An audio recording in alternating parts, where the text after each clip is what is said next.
Jonah is swallowed by a sea monster and carried underneath the water, down deep into the darkness. It is in the darkness, underneath the unknown, where our monsters live. We were all raised to fear monsters. Children, and let's be honest, even adults are all afraid of monsters. Monsters in our closets, monsters under our beds, monsters even deep between our bed sheets. We fear monsters. We fear monsters underneath it all, maybe even underneath our skin, in the dark places of our own hearts and minds. I believe that monsters are very real. But we should not fear them. Our monsters are merely manifestations of what we have been avoiding for far too long. Jonah, for instance, is running away from God's calling, running away, avoiding the places he did not wish to go. But isn't this what we all do? We run away. We avoid hard places at all costs. We push ourselves in a direction that we think is best, when God is actually calling us to take another path, another road less traveled. But it is there, on this road least traveled, that we find these sea creatures. The creatures we fear the most start rising up out of the waters and then swallow us whole. But sea creatures, these monsters, can take us down to places that seem so dark at first, that seem terrifying. But these are the places where we might actually experience healing and wholeness. But first we have to jump in. We have to be willing to go. If we ever want to experience this healing, this holy healing, in a way that actually makes us whole human beings. I mean, this is really the timeless journey that has been imagined and reimagined by great writers. Writers like Moby Dick or the Odyssey or even Dante's Inferno. Dante writes in the beginning of his first book, he says, "Midway on our life's journey, I found myself in dark woods, the right road lost. To tell about those woods is hard, so entangled and rough and savage that thinking of it now, I feel the old fear stirring. Death is hardly more bitter, and yet to treat the good I found there as well. I'll tell you what I saw." This journey down into the darkness, the entanglement of monsters we all must face like Jonah does. Jonah, who is even willing to pray in the belly of that great sea creature. Jonah cries out to God. "I called to the Lord out of my distress, and he answered me. Out of the belly of Sheol I cried, and you heard my voice. You cast me into the deep, into the heart of the seas, and the flood surrounded me. All your waves and your billows passed over me. Then I said, I am driven away from your sight. How shall I look again upon your holy temple? The waters enclosed over me, the deep surrounded me. Weeds were wrapped around my head at the roots of the mountains. I went down to the land whose bars closed upon me forever. Yet you brought me up from life, from the pit. O Lord, my God, as my life was ebbing away, I remembered the Lord, and my prayer came to you, into your holy temple. Those who worship vain idols forsake their true loyalty. But I, with a voice of thanksgiving, will sacrifice to you. What I have vowed, I will pay. Deliverance belongs to the Lord." It is here in Jonah chapter 2 that the monster, The monster actually allows Jonah to discover new life, deliverance from his old self. Isn't that interesting? That God uses our monsters to deliver us into new life.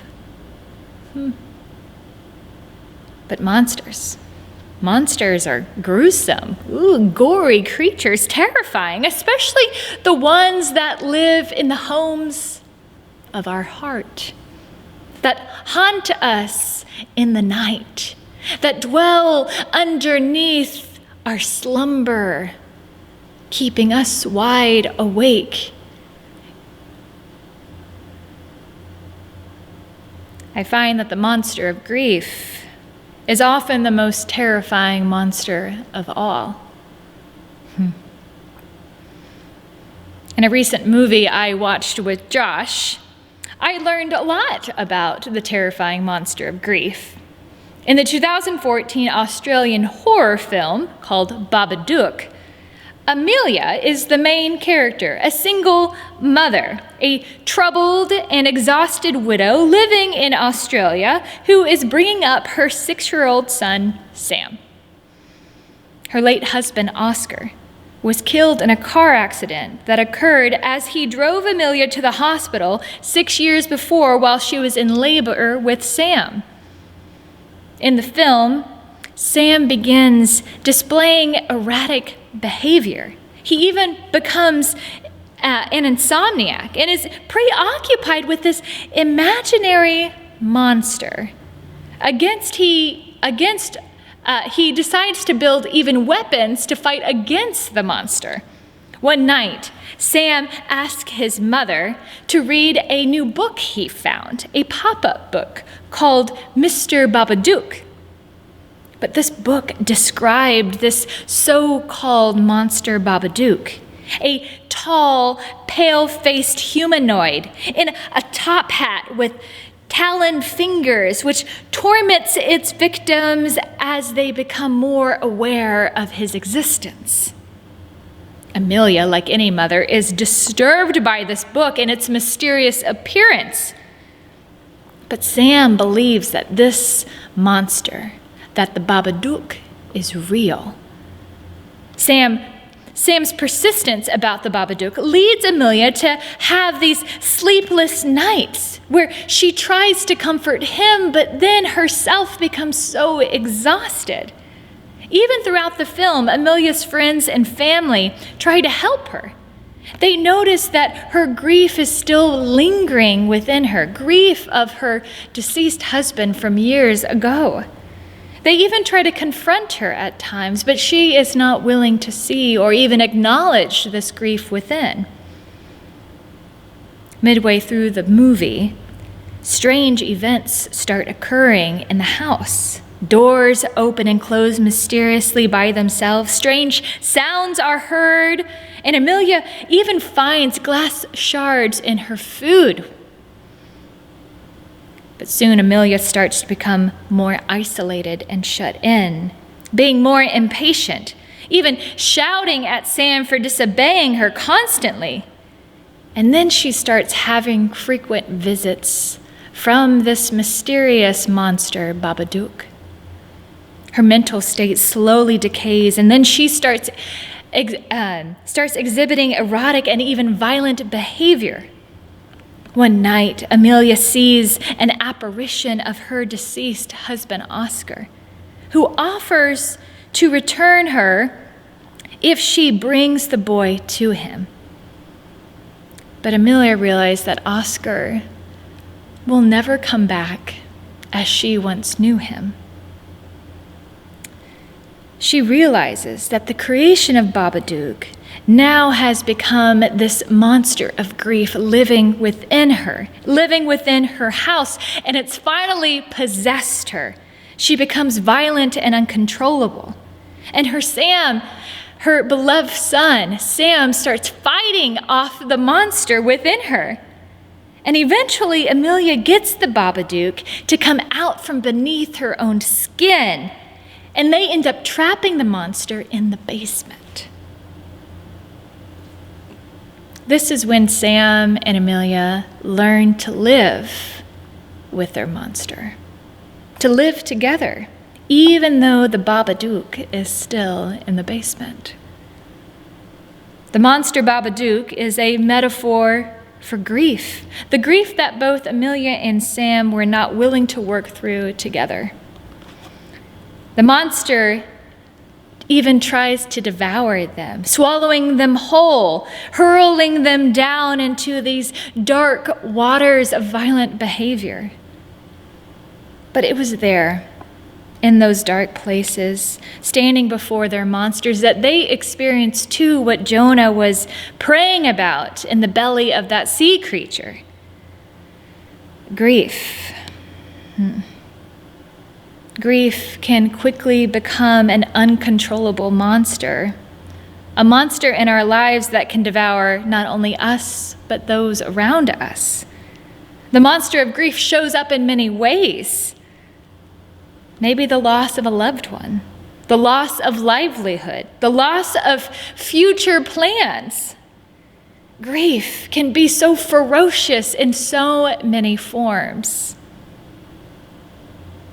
What I really liked about the film is that Amelia, at the end, was able to go down to the basement once a day. She was still scared of the monster, but she wanted to face the Babadook every day, to face her fear. At one point, the Babadook tries to take hold of her again, but instead of fighting back, Amelia is gentle with herself and gentle with her monster.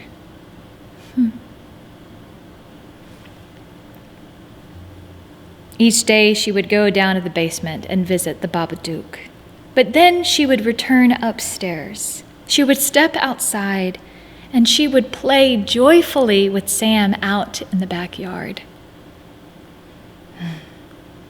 Yes, grief is terrifying. And you may be grieving this year for so many reasons. You may have had to say goodbye to a spouse or a father or a mother or a sister or a brother or some dear friend. You may have been let go from your job or forced into early retirement or had to cut back hours. You may even be grieving the results of this election year. You may be grieving financial strains. You may even be grieving the grim possibilities of the future to come. But today, I invite you to befriend your monster of grief. Yes, it's a terrifying, ferocious monster that we must face. But take courage. Take courage and trust.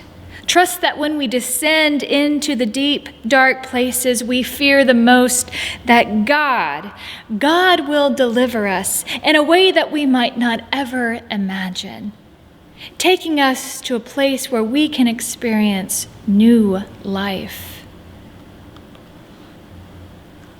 Yes, we, like Jonah, we need to sit in the belly of the beasts for a little while.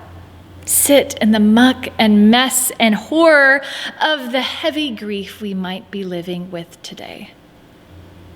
But it is here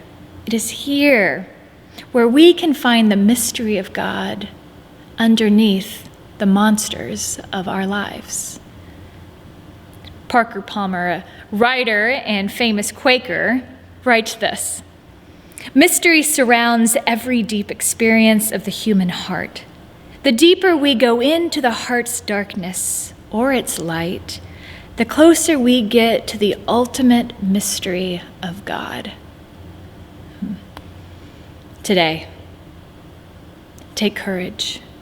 Befriend your monster and let that creature take you beyond your fear, beyond your guilt, a place where the mystery of God moves us from grief to gratitude.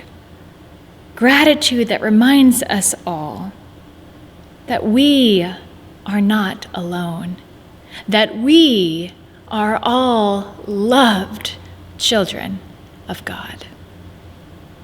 Amen.